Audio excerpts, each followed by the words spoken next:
그리고 이제 시장에서 이제 우리가 지금 환율적인 부분이 굉장히 좀 크잖아요, 사실은.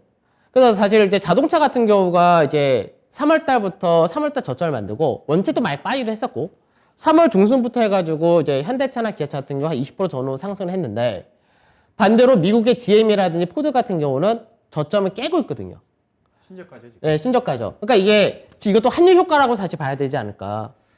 그래서 자동차를 저는 약간 이제 워낙 저도 이번에 실적 좋게 나와서 약간 관심을 두고 있는데 아예 또 중립적으로 좀 보고 있는 이유가 앞서 현대자동차의 그 2조 원대 영업이익 중에서 환율 상승분이 5,400을 차지했단 말입니다. 그 다음에 나머지 현대캐피탈과 관련된 금융 쪽이 거의 한 4, 5천억 정도 돼요. 실제 자동차와 관련된 마진 부분 자체는 그렇게 따지면 1조 원 정도밖에 안 된다는 쪽이고, 1조 원 정도밖에 안 된다는 쪽이고, 그 다음에 이제 앞서 얘기했다시피 지금 현대차 목관유 자체가 앞서 미국에 있는 GM이라든가 포드 주가가 신저가거든, 지금. 예, 보니까 GM이 작년 연말에 65달러인데 지금 아마 37달러 될 거예요, 주당. 엄청 빠졌습니다. 거의 반토막이에요. 포드도 35달러가 지금 한 14달러 정도 되나? 거기도 반토막이더라고요.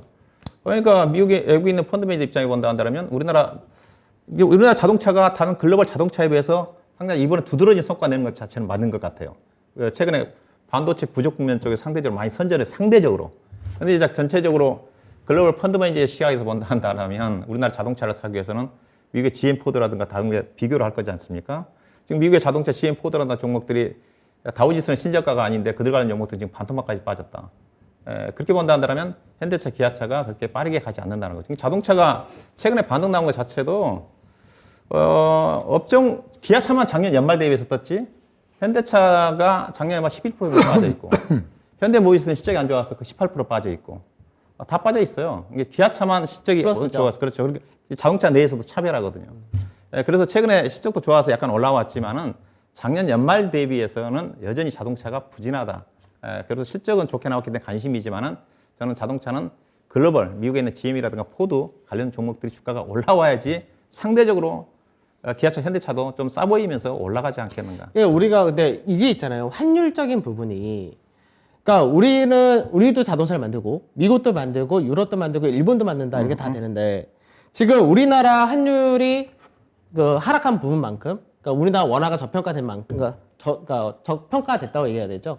그다음에 유로화가 빠진 부분, 엔화가 빠진 부분을 보면은 우리나라와 유로는 거의 비슷합니다. 하락폭 자체가. 그리고 엔화가 더 심하게 빠졌죠, 엔저가. 근데 반대로 달러가 강세를 띄워버리니까 실제로 단순하게 생각할 때 7%, 8%의 하락이고 달러가 8% 상승이면 갭 차이가 15%거든요. 15% 차이면은 미국 내에서만 차를 판다가 하더라도 우리나라를 비롯한 유럽이나 일본의 차들이 더 상대적인 한차 이걸 굉장히 크게 보는 케이스고요.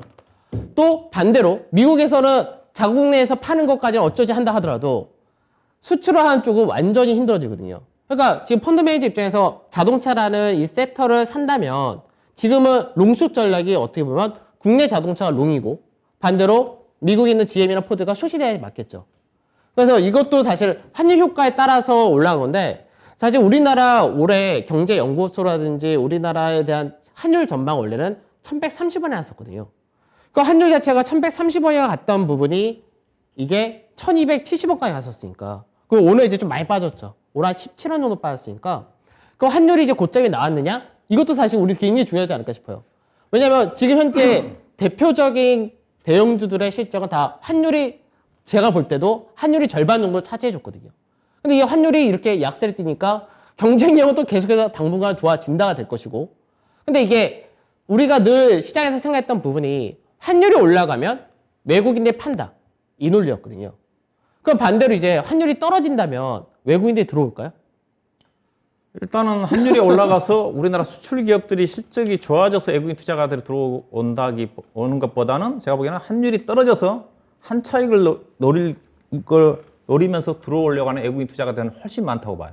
그래서 환율이 올라간 국면에서는 외국인 투자가들이 안 들어온다. 그리고 환율을 얘기를 하셨는데 일단은 우리나라 환율만 지금 약한 거 아니잖아요. 다 약하죠. 예, 지금 달러만 강세고 다 지금 약세입니다. 유로화도 그렇고 엔화도 그렇고 최근 들어서 중국의 위안화도 지금 급격히 약세거든요.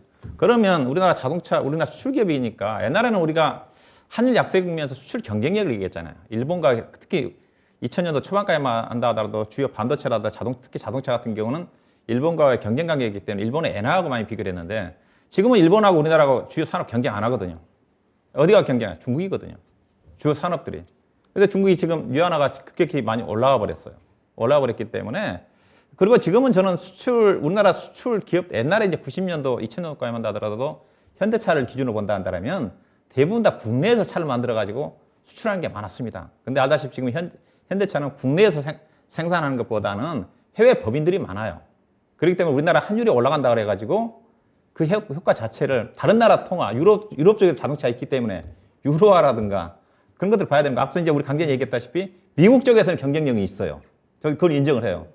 예, 근데 이제 앞서 그래서 올해 이번 실적, 현대자동차 실적 어디서 좋았냐? 미국에서 좋은 겁니다.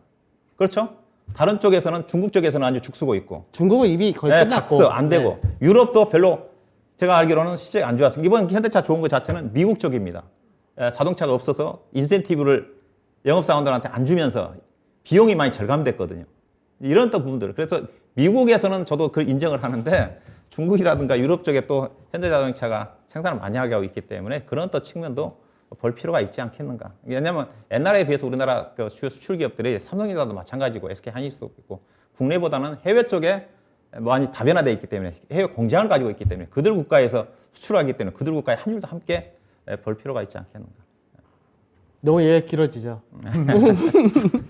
그러니까 원래는 지금 얘기가 지금 자동차로만 갔는데 이게 한율 때문에 한율 효과로 인해서 시적이 대형들이 좀 좋게 나왔다 이 얘기였고 그렇죠. 근데 중요한 거는 환율이 정점을 찍었느냐 부분과 환율이 꺾이게 된다면 외국인들이 국내 증시에 유입될 수 있느냐 이게 관건이었거든요. 환율 정점 찍는 거는 그것도 역시 마찬가지. 삼성전자나 마찬가지로 다음 주 월화에 봐야 돼요.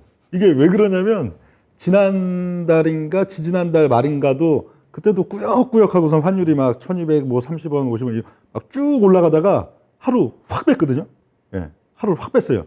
그리고 그 다음날까지도 뺐지. 그러고는 또 꾸역꾸역 올라오던 게 어제까지의 상황입니다. 근데 오늘 또 확 뺐죠. 그럼 당연히 뭘 봐야 돼요? 다음 주 월요일과 화요일 날 흐름이 지난번과 똑같이 그런 식으로 전개되냐? 이번에 좀 뭔가 다른 모양들이 나타나냐? 이거는 지금 환율만 그런 게 아니고 유가도 마찬가지입니다. 유가도 최근 보면 거의 한 달 반 정도 가까이 뭔가 쑥 올라가서 이제 전혀 새로운 고점을 만들 것처럼 하다가 질질질 또 나오고 이걸 한 3번 정도 반복하고 있는데 이런 자리에선 딱 단적으로 야 이거는 무조건 뭐 이게 뭐 고점 나왔다 아니면 이제 뭐 어떻게 된다 라기보다는 정말 좀 봐야 됩니다. 오늘은 시그널이 좀 세게 나왔잖아요. 이 어떻든 변동률이 이런 날은 다음날 다다음날 봐야지 거기서 그냥 야 오늘 이거 뭐 운봉 나왔으니까 어떤 상황이야 라고 보긴 좀 그렇지 않나. 명준호 운영력이 다음 주에 할 얘기가 많을 것 같습니다. 삼성전자 주가도 얘기해야 될 것 같고 환율도 얘기해야 될 것 같고 다음 주에 보자 그랬었는데 저는 바닥이 나왔다고 좀 봐요. 왜 그러냐면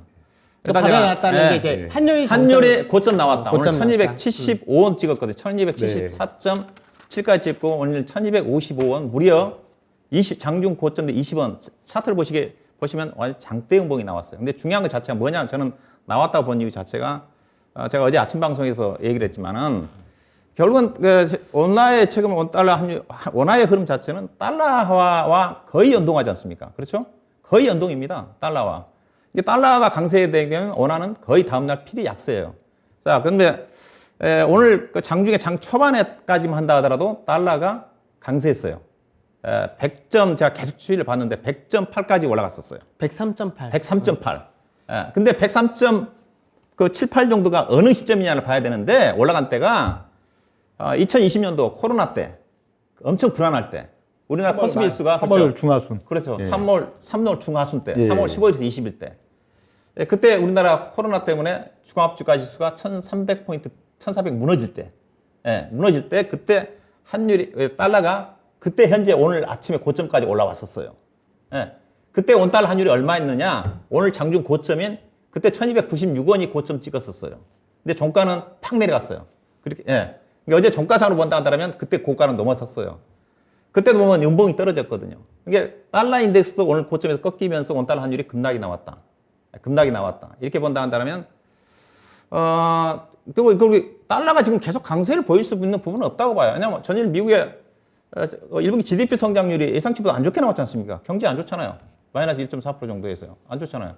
그래서 어느 정도 최근에 달러 강세 부분 자체는 연준의 그 긴축 속도 자체가 워낙 빨라졌던 부분 자체 뭐 다 반영이 됐으니까 이미 뭐 우리가 빅스텝 얘기는 지난주에 계속 했지만은 그걸 감안하면 저는 저도 뭐 또 다음 주에 봐야 되겠지만 저는 개인적으로 오늘이 변곡점이라고 얘기했거든요. 환율과 중요하다. 그래서 오늘 기점으로 해서 외국인 수급도 바뀔 수가 있다. 제가 예상했던 대로 딱 맞아 떨어진 것 같아요. 그래서 저는 오늘 환율이 대부분 운봉이 떨어졌기 때문에 다음 주에 환율이 내려올 거다. 근데 결국 이제 그러면 이제 기업들과 관련 한차익과 관련해 가지고 어떻게 2분기 전개될 거냐. 보니까 3월 말에 환율이 1,210원대 정도 끝났어요. 그렇죠? 그러니까 1분기 평균 환율은 1,210원입니다. 1,210원입니다. 그러니까 1,210원 아래로 떨어져야지 현대차가 1분기 때 5천억 정도 한 차익이 나듯이 날 수가 있는 거잖아요. 반대로 이제 환율이 2분기 때 뭐 1,180원이나 떨어지면 환율에서 수익 난 부분은 좀 반감이 되겠죠. 근데 환율이 얼마까지 떨어질지 저는 1,200 내려가면 1,200원 정도까지 1,200원 급격히 내려가지는 않겠지만은 왜냐하면 달러 워낙 미국의 금리 속도가 빠르니까 1,200원 초반 정도까지는 환율이 내려올 거다. 그래서 아까 여러 가지 이제 근거를 본다 한다면 그래서 다음 주에 외국인 수급이 환율이 떨어지면서 좋아질 거다. 그래서 환율 상승으로 인한 기업들 실적보다는 환율이 떨어지면서 외국인 수급이 좋아지면서 지수에 긍정적 영향을 미치지 않겠는가. 그러니까 지금 얘기하신 게 그거 바로 우리가 이제 연준회의 다음 주에 있으니까 그거 바로 연동시키면 될 것 같은데, 그러니까 환율이 달러화 자체도 꺾이려면은 계기가 있어야 되잖아요.